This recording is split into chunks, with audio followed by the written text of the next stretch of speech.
नमस्कार जोहार, आपका स्वागत है खबर छत्तीसगढ़ में। तो आइए जानते हैं छत्तीसगढ़ के हर छोटे बड़े शहर से 25 फटाफट बड़ी खबरों को। इससे पहले यदि आप वीडियो को लाइक नहीं किए तो लाइक कर दीजिए और चैनल में नए हैं तो चैनल को सब्सक्राइब कर लीजिए। और आप वीडियो को कहां से देख रहे हैं कमेंट बॉक्स में हमें जरूर बताइए। कवासी लखमा के करीबियों के घर एसीबी और ईओडब्ल्यू का छापा, ड्राइवर के घर भी दी दबिश। इन जगहों पर चल रही छापामार कार्रवाई। ये छत्तीसगढ़ के सुकमा जिले से बड़ी खबर सामने आई है। जिले में फिर से एसीबी और ईओडब्ल्यू की टीम ने छापा मारा है। वहीं सुकमा और तोंगपाल में छापामार कार्रवाई चल रही है। वहीं सुकमा में और भी कुछ जगहों पर छापामारी जारी है। बता दें कि कवासी लखमा के करीबियों के घर छापे पड़े हैं। इतना ही नहीं, कवासी लखमा के ड्राइवर बशीर के घर पर भी छापा मारा गया। वहीं दंतेवाड़ा में राजकुमार तामो के घर पर भी छापा पड़ा है। बता दें कि राजकुमार तामो पूर्व मंत्री कवासी लखमा के करीबी हैं। रायपुर और जगदलपुर में भी उनके करीबी कारोबारियों के यहां दबिश दी गई है। फिलहाल अधिक जानकारी की प्रतीक्षा की जा रही है। राशन घोटाले मामले में 2 लोगों की हुई गिरफ्तारी। जब पूरे छत्तीसगढ़ प्रदेश में रायगढ़ जिला का धर्मजयगढ़ ब्लॉक इन दिनों सरकार द्वारा चलाई जा रही सार्वजनिक खाद्य वितरण योजना में हुए भ्रष्टाचार को लेकर सुर्खियों में।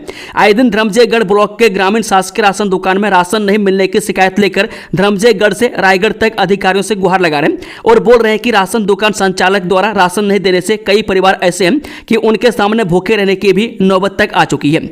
आपको बता दें कि शुक्रवार को धर्मजयगढ़ की जबगा पंचायत के शासकीय राशन दुकान मां अंबे महिला कल्याण समिति के अध्यक्ष भगवान सिंह और सचिव शेष कुमार साहू के विरुद्ध 88,854 रुपए की राशन घोटाले को लेकर धर्मजयगढ़ एसडीएम धनराज मरकाम द्वारा धर्मजयगढ़ खाद्य निरीक्षक सुधारानी चौहान को एफआईआर दर्ज कराने को लेकर आदेश दिया गया था, जिसके बाद धर्मजयगढ़ थाना में समिति के अध्यक्ष और सचिव के खिलाफ अपराध पंजीबद्ध किया गया।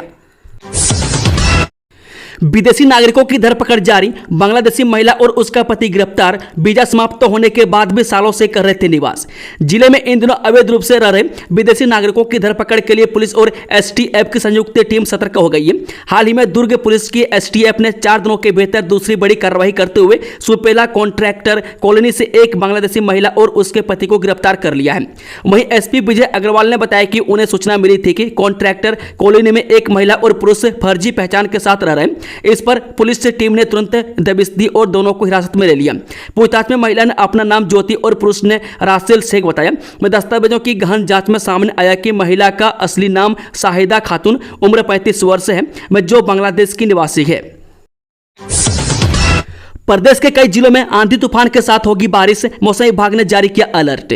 जी हां, आज यानी रविवार को भी मौसम खुशनुमा रहने वाला है। मौसम विभाग के अनुसार आज राजधानी रायपुर समेत प्रदेश के कई जिलों में सुबह से बादल छाए रहेंगे और शाम तक तेज हवा चलने के साथ बारिश हो सकती है।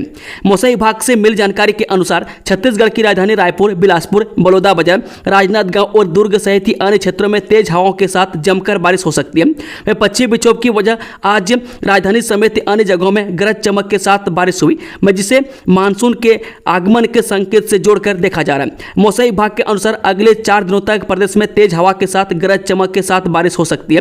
मौसम विभाग की तरफ से बस्तर, नारायणपुर, कोंडागांव, कांकेर, बालोद, धमतरी और गरियाबंद के लिए ऑरेंज अलर्ट और गोरला, पेंड्रा, मरवाही, मुंगेली, कबीरधाम, बेमेतरा, राजनांदगांव, दुर्ग, महासमुंद, बीजापुर, दंतेवाड़ा, सुकमा के लिए येलो अलर्ट जारी किया है। कांकेर में तेंदुए का आतंक। आदमखोर ने मासूम बच्चे पर किया जानलेवा हमला, इलाके में दहशत। छत्तीसगढ़ के कांकेर में तेंदुए का आतंक जारी है। आदमखोर तेंदुए आज फिर जिले के दुधवा क्षेत्र में एक मासूम बच्चे पर हमला कर दिया। बताया जाता है कि अब तक 5 बच्चों पर तेंदुआ हमला कर चुका है। घटना की जानकारी मिलते ही वन विभाग और पुलिस की टीम मौके पर पहुंची और घायल बच्चे को अस्पताल भिजवाया। आपको बता दें कि इस इलाके के लोग दहशत में जीने के मजबूर हैं। वहीं वन विभाग की टीम अभी तक तेंदुए को पकड़ने में नाकाम साबित हो रहे हैं। अब देखना होगा कि इस घटना के बाद प्रशासन क्या एक्शन लेती है। छत्तीसगढ़ समेत इन राज्यों में अगले 7 दिन होगी बारिश। मौसम विभाग ने दी चेतावनी। छत्तीसगढ़ में भीषण गर्मी के बीच अचानक मौसम सुहाना होने से लोगों को गर्मी से राहत मिली है। वहीं आईएमडी ने बताया कि अगले 7 दिनों में एमपी, छत्तीसगढ़, झारखंड और बिहार में हल्की फुल्की बारिश होने का अनुमान है और 18 मई को बिहार में कुछ जगह भारी बारिश हो सकती है। वहीं पूर्व यूपी व पूर्वी राजस्थान में 16 से 21 मई और पंजाब, हरियाणा व पश्चिमी यूपी में 16 और 19 से 21 मई तक हल्की बारिश हो सकती है।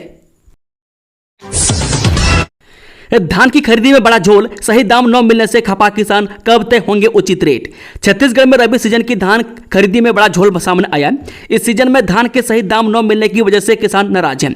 यदि खरीफ सीजन की बात करें तो खरीदी केंद्रों के माध्यम से सरकार 3100 रुपये प्रति क्विंटल की दर से धान की खरीदी की थी, लेकिन रबी सीजन के लिए कोई रेट निर्धारित नहीं है। हालांकि इस समस्या को लेकर किसान संगठन मांग भी कर चुके हैं, लेकिन अब तक कुछ होता दिखाई नहीं दे रहा है। प्रदेश में इन दिनों धान के किसानों की 80% फसल पककर तैयार हो चुकी है। बता दें कि राजनांदगांव में रबी फसल में धान की तेजी से कटाई शुरू हो गई है। वह मंडी में भरपूर आवक के साथ किसानों को धान का उचित मूल्य नहीं मिल पा रहा है। मैं जो व्यापारी धान खरीदने आ रहे हैं वह 1700 से 1800 रुपये तक की बोली लगा रहे हैं। मैं किसानों को मजबूरी में कम कीमत में धान बेचना पड़ रहा है। मैं धान की आवक अधिक होने से व्यापारी औने पौने दाम पर उपज खरीद रहे हैं, मैं जिससे किसानों को उनकी फसल का उचित मूल्य नहीं मिल पा रहा है। एसएसपी की शक्ति, 8 महीने में 12 पुलिस आरक्षकों को किया बर्खास्त, जाने क्यों लेना पड़ा यह फैसला। छत्तीसगढ़ के सूरजपुर जिले के पुलिस विभाग में अनुशासन और जवाबदेही को लेकर एक बार फिर बड़ी कार्रवाई की है।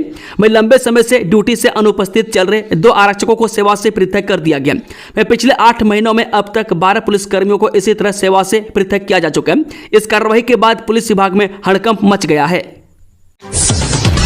नगर सेना में निकली बम्पर नौकरियां, इच्छुक हैं तो जल्द कर लें अप्लाई। यहां देखें पूरी डिटेल।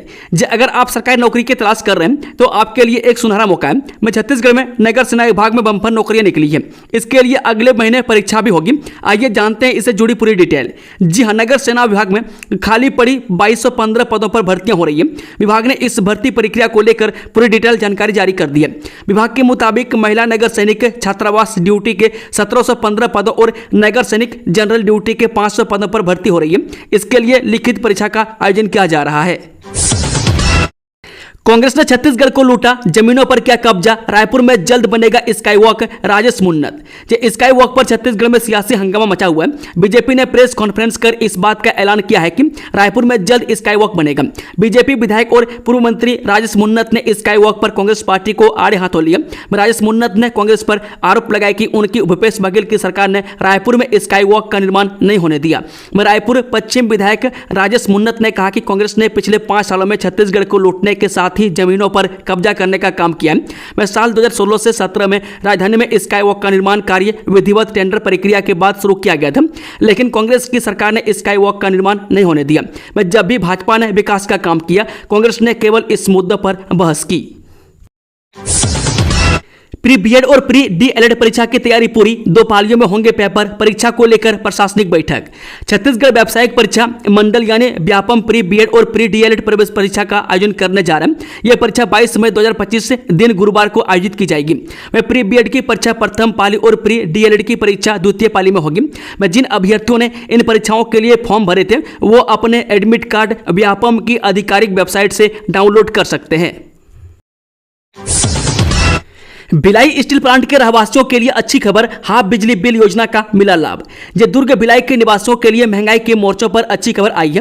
भिलाई स्टील प्लांट क्षेत्र के घरेलू बिजली उपभोक्ताओं के लिए हाफ बिजली बिल योजना की शुरुआत हो गई है। बता दें कि अब इस क्षेत्र के रहवासियों को इस योजना का लाभ मिलने लगेगा। प्रदेश की पूर्व की बघेल सरकार ने 1 मार्च 2019 को पूरे छत्तीसगढ़ राज्य में घरेलू उपभोक्ताओं के लिए 400 यूनिट तक बिजली बिल को आधा करने की योजना लागू की थी। यह फैसला बीएसपी क्षेत्र के उपभोक्ताओं के लिए लागू नहीं हो पाया था। इस योजना से उन्हें वंचित रखा गया था। उसके बाद इस फैसले के खिलाफ स्थानीय लोगों और राजनेताओं ने आवाज उठाई। में करीब 6 साल से ज्यादा के संघर्ष के बाद आज सफलता मिली है। कांग्रेस की संविधान बचाओ यात्रा 19 से फिर होगी शुरू, सचिन पायलट पहुंचेंगे जांजगीर चंपा। जब 19 मई से कांग्रेस की संविधान बचाओ यात्रा का फिर से आगाज होने वाला है। मैं शुक्रवार को इस बात का ऐलान पीसीसी चीफ दीपक बेज ने किया। बेज ने कहा कि पहलगाम हमला और उसके बाद ऑपरेशन सिंदूर के चलते हमने अपना अभियान स्थगित किया था। हम फिर से अभियान का आगाज 19 मई से करने वाले हैं। बता दें कि इस बार अभियान में सचिन पायलट भी शामिल होंगे। मैं जांजगीर चंपा से हम इसका आगाज करने वाले हैं। मैं संविधान बचाओ यात्रा की तैयारियों को देखने के लिए पीसीसी चीफ कल जांजगीर चंपा के दौरे पर थे। इस दौरान दीपक बेज ने बिलासपुर संभाग के सभी जिला अध्यक्षों सहित विधायकों के साथ बड़ी बैठक की। वह बैठक में नेता प्रतिपक्ष चरणदास महंत भी शामिल रहे। बैठक में मुख्य रूप से संविधान बचाओ यात्रा को सफल बनाने और उसकी तैयारियों की रूपरेखा पर चर्चा हुई। बीजापुर बॉर्डर पर 20 नक्सली गिरफ्तार, बड़ी मात्रा में हथियार और विस्फोटक सामग्री बरामद। जब बीजापुर जिले के उसूर थाना इलाके में कर्रेगुटा नक्सल ऑपरेशन के समाप्त होने के बाद तेलंगाना के मुलुगु जिले में पुलिस ने माओवादी गतिविधियों पर बड़ी कार्रवाई की है। जिले के कई थाना क्षेत्रों वाजेडुम, वेंकटापुरम और कन्नईगुडम से पुलिस ने कुल 20 माओवादियों को गिरफ्तार कर लिया। इन गिरफ्तारियों में एक डिविजनल कमेटी सदस्य यानी कि डीवीसी, 5 एरिया कमेटी मेंबर यानी कि एसीएम और 14 पार्टी मेंबर शामिल हैं। में गिरफ्तार माओवादियों के पास से 3 INSAS राइफल, 4 SLR राइफल, एक 303 राइफल में बड़ी मात्रा में विस्फोटक सामग्री और नकदी भी बरामद किया गया। में सुरक्षा कर्मियों का यह अभियान जिले में माओवादी नेटवर्क को कमजोर करने की दिशा में एक अहम पहल बताया जा रहा है। मोबाइल पर बात कर रहा था शख्स, बिगड़ा मौसम फिर सीधे आग गिरी, आसमानी बिजली, दर्दनाक मौत। जिले के भटगांव में गुरुवार शाम तेज बारिश और गरज चमक के बीच एक युवक की आकाशीय बिजली गिरने से मौत हो गई। हादसा उस समय हुआ जब युवक मोबाइल पर बात कर रहा था। मृतक की पहचान रोहित कुमार सिन्हा के रूप में हुई है। मैं जानकारी के अनुसार रोहित अपने घर के पीछे निर्माणाधीन शौचालय का मुआयना करने गया था और उसी दौरान मोबाइल पर किसी से बात कर रहा था। मैं तभी अचानक आकाशीय बिजली गिरी, मैं जो सीधा उसके पास आकर गिरी। इस हादसे में वो गंभीर रूप से झुलस गया और मोबाइल फोन भी बुरी तरह से क्षतिग्रस्त हो गया। डॉक्टरों की माने तो मोबाइल में मौजूद कुछ रेडियो वेव्स और मेटलिक पार्ट से आकाशीय बिजली को आकर्षित कर सकते हैं। मैं खास तौर पर जब मौसम खराब हो और बिजली चमक रही हो। हालांकि वैज्ञानिक रूप से यह दावा पूरी तरह से प्रमाणित नहीं है, लेकिन विशेषज्ञ गरज चमक के समय मोबाइल फोन के उपयोग से बचने की सलाह देते हैं।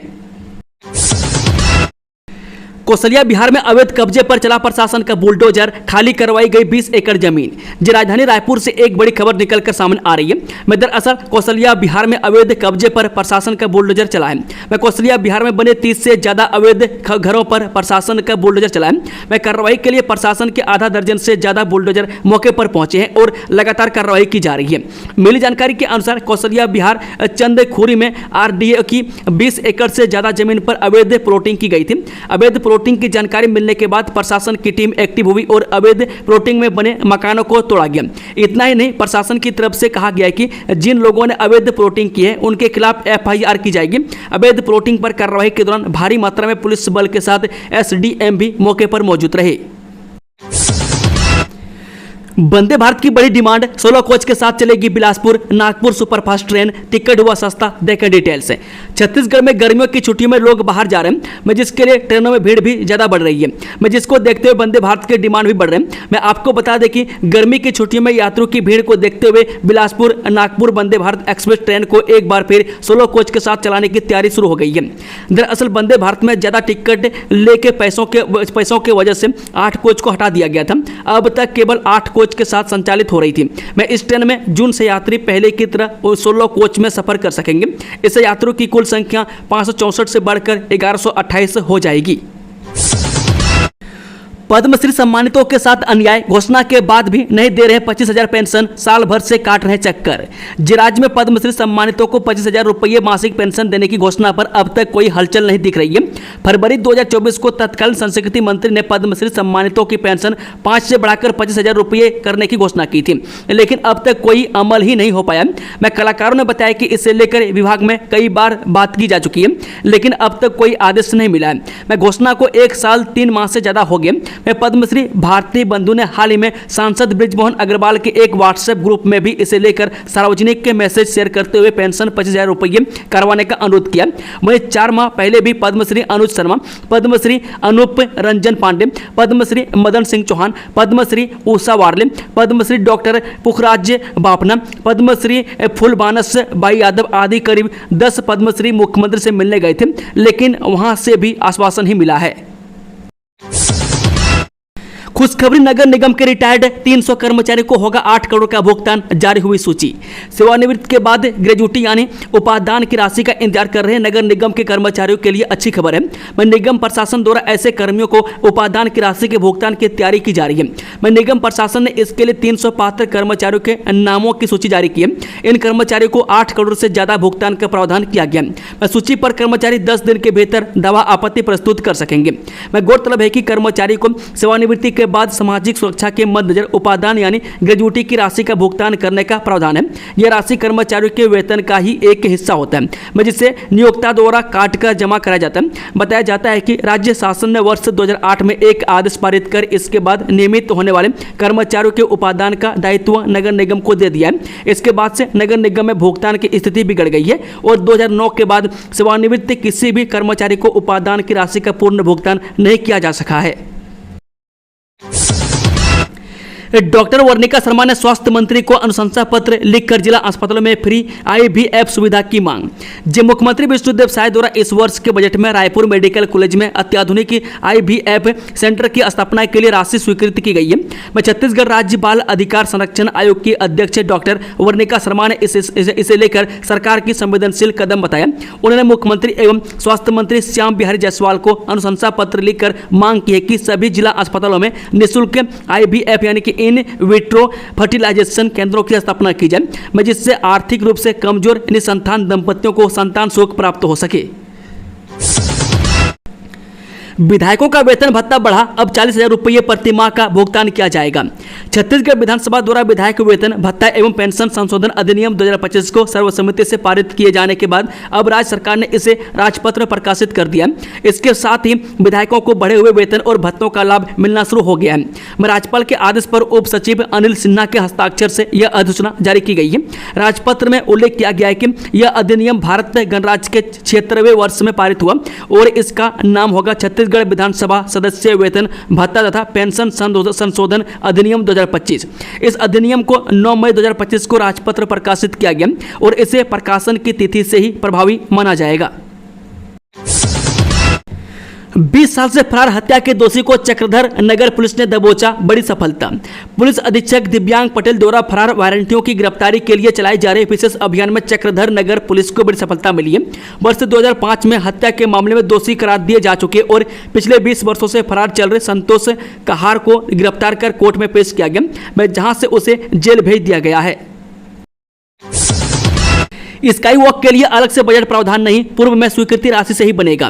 प्रदेश के पूर्व कैबिनेट मंत्री व रायपुर पश्चिम के विधायक राजेश मुन्नत ने राजधानी के ड्रीम प्रोजेक्ट स्काई वॉक के निर्माण कार्य को आगे बढ़ाने के लिए प्रशासनिक स्वीकृति देते हुए 37 करोड़ रुपये का आवंटन करने पर प्रदेश के मुख्यमंत्री विष्णुदेव साय और उप मुख्यमंत्री लोक निर्माण मंत्री अरुण साव का आभार मानते हुए इस योजना को लेकर कांग्रेस के शासनकाल में की गई राजनीति और इस काम में अड़ंगेबाजी को लेकर कांग्रेस पर जमकर हमला बोला है। श्री मुन्नत ने साफ शब्दों में कहा कि अब इस काम की लागत में जो बढ़ोतरी होगी उसके लिए कांग्रेस की पिछली भूपेश सरकार जिम्मेदार होगी और कांग्रेस इस जवाबदेही से कतई नहीं बच सकती। विद्युत विभाग में नौकरी लगाने के नाम पर 60 लाख की धोखाधड़ी, आरोपी कार्यपालन अभियंता गिरफ्तार। जब विद्युत विभाग में नौकरी लगाने के नाम पर 60 लाख की धोखाधड़ी करने वाले आरोपी को पुलिस ने गिरफ्तार कर लिया। आरोपी पूर्व में गरियाबंद जिले में विद्युत विभाग के कार्यपालन अभियंता के पद पर पदस्थ रह चुका है। वर्तमान में बलौदाबाजार जिले में विद्युत विभाग में कार्यपालन अभियंता के पद पर पदस्थ है।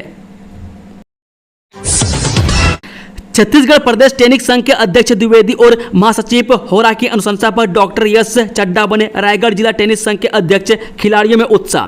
छत्तीसगढ़ प्रदेश टेनिस संघ के अध्यक्ष डॉक्टर हिमांशु द्विवेदी एवं संघ के प्रदेश महासचिव गुरुचरण सिंह होरा की अनुशंसा पर रायगढ़ जिले में कार्यकारिणी का विस्तार करते हुए डॉक्टर यश चड्डा को जिला टेनिस संघ रायगढ़ के अध्यक्ष पद की कमान सौंपी गई है।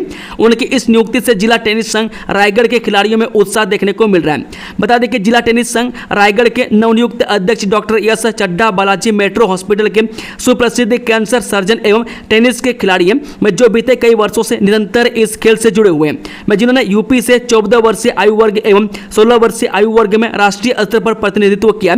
मैं साथ ही अखिल भारतीय आमंत्रण टूर्नामेंट में भी अपने उत्कृष्ट खेल का परिचय दिया है। राहुल गांधी पर दर्ज मुकदमे के खिलाफ युवा कांग्रेस का प्रदर्शन। जो लोकसभा में नेता प्रतिपक्ष कांग्रेस नेता राहुल गांधी पर दर्ज मुकदमे और दलित छात्रों से संवाद पर प्रतिबंध के खिलाफ जन आक्रोश लगातार तेज होता जा रहा है, जिसके विरोध स्वरूप आज भानु प्रतापपुर के मुख्य चौक में प्रदेश सचिव पंकज राज माधवानी, विधानसभा अध्यक्ष आकाश यदू के नेतृत्व में नरेंद्र मोदी व नीतीश कुमार का भारी नारे के बीच पुतला दहन कर विरोध प्रदर्शन किया। युवती का अपहरण कर देर रात जंगल में जबरदस्ती की शादी, आरोपी ने फेसबुक पर डाला वीडियो, तलाश जारी। जिले के डोंगरगांव थाना क्षेत्र अंतर्गत एक युवती का दिन दहाड़े अपहरण कर उसके साथ जबरदस्ती शादी करने का मामला सामने आया है। वह पीड़िता ने आज पूर्व विधायक छन्नी साहू के साथ पुलिस अधीक्षक कार्यालय पहुंचकर आरोपी के खिलाफ शिकायत की है। वहीं महिला थाने में FIR दर्ज कराई है। मैं एक तरफा प्यार के इस मामले ने युवती का जीना दुर्भर कर दिया और परेशान युवती ने न्याय नहीं मिलने पर आत्महत्या करने की चेतावनी दी है। जिला कार्यालय में रजिस्ट्री की 10 क्रांतियों पर कार्यशाला का आयोजन, वित्त मंत्री OP चौधरी ने दी विस्तृत जानकारी। जब बस्तर संभाग मुख्यालय जगदलपुर स्थित जिला कार्यालय के सभा कक्ष में रजिस्ट्री की 10 नई क्रांतियों पर एक दिवसीय कार्यशाला का आयोजन किया गया। वह कार्यशाला में जनप्रतिनिधियों, अधिवक्ता, मीडिया प्रतिनिधि एवं अधिकारी कर्मचारी शामिल हुए। मैं कार्यशाला को संबोधित करते हुए वित्त मंत्री OP चौधरी ने कहा कि मुख्यमंत्री विष्णुदेव साय सरकार अच्छी नीति लेकर आई है। मैं आगे उन्होंने कहा कि रजिस्ट्री की 10 क्रांतियों से आम जनों एवं किसानों को लाभ मिलेगा। रजिस्ट्री नामांतरण में जो समस्या आती थी उसे दूर करने के लिए छत्तीसगढ़ सरकार ने 10 क्रांति लाई है, जिससे पारदर्शी ढंग से रजिस्ट्री का कार्य पूर्ण होगा। इस अवसर पर मास्टर ट्रेनर्स ने जानकारी दी। नगर पंचायत अध्यक्ष के खिलाफ शिकायत करने SP कार्यालय पहुंचे उपाध्यक्ष और पार्षद, जान से मारने की धमकी और चोरी का लगाया आरोप। जिले के तुमगांव नगर पंचायत के उपाध्यक्ष सावित्री उत्तम निर्मलकर और भाजपा के कुछ पार्षद आज पुलिस अधीक्षक कार्यालय पहुंचकर तुमगांव नगर पंचायत के अध्यक्ष बलराम कांत साहू के खिलाफ जान से मारने की धमकी और नगर पंचायत की संपत्ति को चोरी करने की शिकायत की गई है। हम आपको बता दें कि आज नगर पंचायत तुमगांव में तिरंगा झंडा यात्रा निकाली जा रही थी। इसी बीच अध्यक्ष और उपाध्यक्ष के बीच विवाद हो गया। मामला उतना बढ़ा कि थाने फिर पुलिस अधीक्षक कार्यालय तक जा पहुंचा है। दुष्कर्म के मामले में युवा कांग्रेस प्रदेश अध्यक्ष आमिर सिद्दीकी गिरफ्तार। जिले से बड़ी खबर सामने आ रही है। मैं यहां दुष्कर्म के मामले में युवा कांग्रेस प्रदेश अध्यक्ष आमिर सिद्दीकी को गिरफ्तार कर लिया। मैं पीड़ित युवती की शिकायत के बाद पुलिस ने कांग्रेस नेता को सुपेला से गिरफ्तार किया। मामला पदनापुर थाना क्षेत्र का। वहीं युवा कांग्रेस प्रदेश अध्यक्ष की गिरफ्तारी से कांग्रेस में हड़कंप मच गया। मैं पीड़िता ने शिकायत की थी कि आमिर सिद्दीकी ने 2015 से उसे शादी का झांसा देकर कई बार शारीरिक शोषण किया। मैं जब युवती ने शादी की बात दोबारा उठाई तो आरोपी ने इनकार कर दिया। इसके बाद पीड़िता ने थाने पहुंचकर पूरे मामले की जानकारी पुलिस को दी। शिकायत दर्ज होने के बाद पुलिस ने तत्परता से कार्रवाई करते हुए आरोपी को सुपेला से गिरफ्तार कर लिया। आमिर सिद्दीकी की पहचान केवल एक राजनीतिक कार्यकर्ता के रूप में नहीं बल्कि विधायक देवेंद्र यादव के बेहद करीबी के रूप में भी होती है, जिससे यह मामला और अधिक संवेदनशील हो गया है। दोस्तों, खबरों का सिलसिला समाप्त होता है। अगर जानकारी पसंद आई हो तो वीडियो को लाइक, शेयर, चैनल को सब्सक्राइब जरूर कर लें और कमेंट बॉक्स में कमेंट करके बताएं कि आप न्यूज़ को छत्तीसगढ़ के किस कोने में बैठकर देख रहे हैं। Thank you, all the best. जय हिंद, जोहार छत्तीसगढ़ वासियों।